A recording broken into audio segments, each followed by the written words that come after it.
Here we have a Tippman PNF, the same as the Aerostitch. This is a pneumatic sewing machine.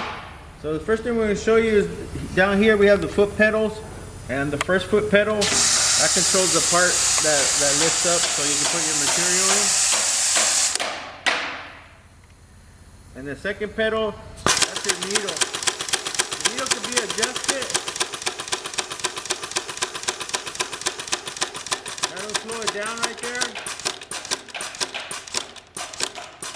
And then you can speed it up as well.